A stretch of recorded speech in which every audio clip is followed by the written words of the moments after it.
Hi, strangers.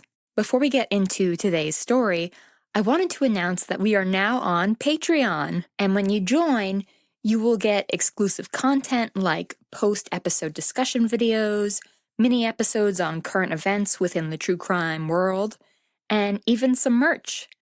Check out the link in our show notes to be directed to our page, and I hope I see you there. Now, on with the show. It's Friday morning in June of 2019 in Melbourne, North Carolina. 11-year-old Braden Smith is sitting in his room playing Grand Theft Auto on his PlayStation. Normally, this 70-pound sixth grader is not left home alone. But today was a rare exception. You see, there had been a scheduling mix-up with his father, 30-year-old Christopher Smith. Chris had thought Braden's day camp was supposed to start that Thursday, but it turned out that it would start that following Monday, and Chris had to go to work that Friday. Chris works for a small electrical company nearby, and he was thinking about taking Braden to work with him, but Braden asked if he could just stay home and play video games while his dad was at work. You see, Brandon's mom lives out of state, and Chris took a chance. He had faith that his son would not burn the house down, and that he would be fine for a few hours while he worked. Unfortunately, that would not be the case. This is the story of the invasion of the Smith house. Hi, strangers. Because this episode comes out on the 4th of July, I just wanted to give you a little mini episode this week. I read about this article in 2019, and I was struck by how bravely 11-year-old Braden Smith acted when faced with most adults' biggest fear, a home invasion. So lock your doors and listen closely. This is Stranger in the House.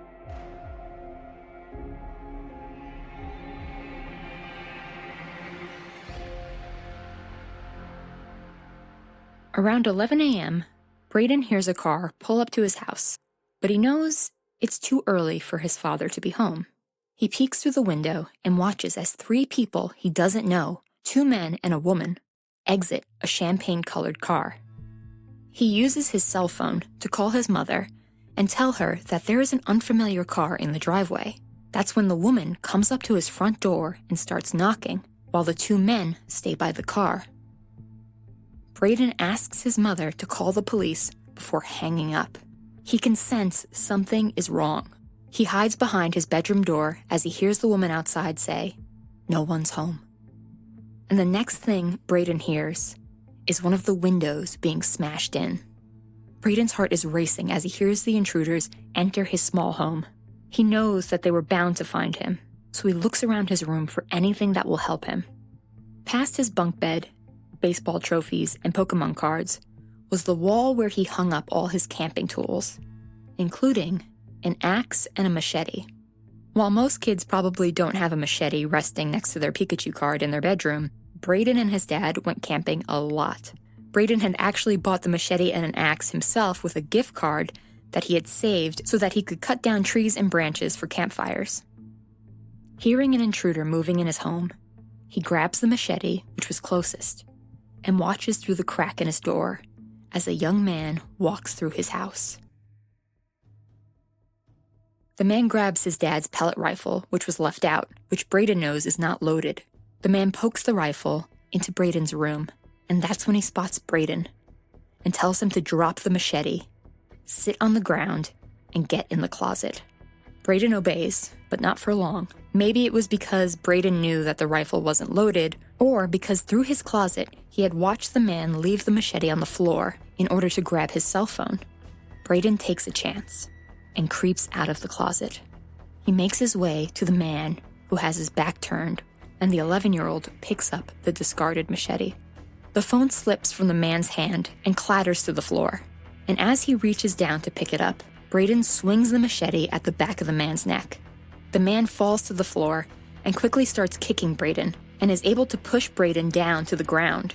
During this struggle, Braden is swinging his machete again and again, but he misses this time. The man quickly gets up, and he tries to grab the TV and the PlayStation as he flees, but suddenly he notices how Sadly, he is bleeding from the back of his neck and abandons the electronics. The intruders flee and get back in their car, leaving the tiny sixth grader and his bloody machete alone once again. When Christopher Smith gets word of what's happened, he rushes back home. He has to park across the street because his house is surrounded by deputy cars. As he moves towards his house, he sees his son running to him. Before he can even get any information about what happened, Brandon starts telling him that the police won't let him back in the house, and he needs to get back in because his baseball uniform is in there, and he has a game later today, because Braden has his priorities. Braden's mother had called police once he hung up on her, and when police arrived, they knew that whoever Braden had hit with a machete was going to need some medical attention, and they were going to need it quick. So the sheriff's department sends out an alert to all the hospitals in the area to look out for a man with a bleeding wound to the back of his neck. With this knowledge of his injury, police believed that the perpetrator would be caught in no time. They could have never imagined that they would be led on a 2-day manhunt. 2 hours after the Smith home invasion, around 1 p.m., a 19-year-old man named Jatavion Deshaun Hall arrives at a UNC hospital in Hillsborough with a bleeding wound to the back of his head. The hospital quickly takes action to heal Hall, but immediately notifies the sheriff's office of his arrival. The police know where he is now and plan to arrest him after he's been treated. Hall's condition worsens throughout the afternoon, and he had to be transferred about 20 minutes south to the University Hospital in Chapel Hill. According to the sheriff's office, the plan for the second hospital staff was to notify deputies when Hall was ready to be discharged so that he could be arrested. But after this transfer, the chain of communication seemed to break down, and the hospital and the sheriff's office both blamed each other for what happened next. Around 6 a.m. the next morning, a sergeant calls the hospital in Chapel Hill to check on Hall's status. The hospital says they need to check and will call him right back. A half hour later, the hospital calls back to tell him that Hall left the hospital against medical advice around 8 p.m. last night, meaning he had been gone for 10 hours. Security camera footage from the hospital reveals that Hall left at 7:54 p.m., wearing a hospital gown, blue socks, and carrying what appeared to be a cup of water. Now, the sheriff's office says that the hospital should have notified them when Hall left, and the hospital says that they were swamped that night and police should have set up an officer outside Hall's room if they were so concerned. In a statement from the hospital, they said, "We believe this situation highlights the issue that emergency department nurses and physicians cannot both be caregivers and law enforcement at the same time. Our nurses and our physicians focus 100% of their time on providing care for their patients. That is their job. Regardless of whose fault it was, police now have to find a man on the run who has a 10-hour head start on them." There isn't much known about Jatavion Hall, except that his teenage years were riddled with criminal activity. He had prior convictions including indecency to an officer, larceny, and burglary. In 2016, Hall was accused of luring a victim to a certain street where he and another unidentified teenager robbed him. He and his accomplice contacted the victim through an online site and agreed to sell the victim a used video game system. When the victim arrived, Hall and his accomplice took the victim's money and tried to run. The victim actually fought Hall and detained him until the police arrived. After his escape from the hospital, police couldn't find Hall. That is, until they got an anonymous tip that he was hiding out at his mother's apartment in Burlington, North Carolina. Hall was arrested that Sunday afternoon at his mother's apartment building. Hall appeared in court on June 17, 2019. And he was charged with breaking and entering, kidnapping, and assault on a child younger than 12, and interfering with emergency communications. Unfortunately for Hall, that child younger than 12 caused him to bleed all over the house, leading to a ton of DNA evidence. Cheek swabs were taken from Hall and were compared to the blood found in the Smith house. Jatavion Hall's bond was originally set at $100,000. It was raised to $175,000 in court after prosecutors said he was a flight risk. In January of 2020, Hall's charges were consolidated into a Class C felony. He accepted a plea of 67 to 93 months in prison. No other arrests have been made in regards to the 2 other people Braden saw that morning.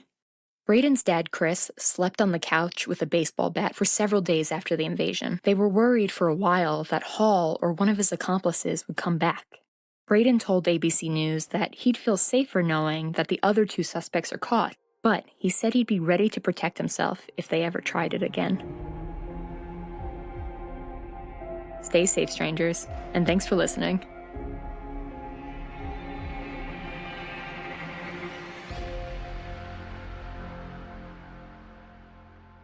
This episode was written by Alexa Morrissey, researched by Victoria Cox, and produced by Boy Wonder Productions. All our sources will be linked in the show notes.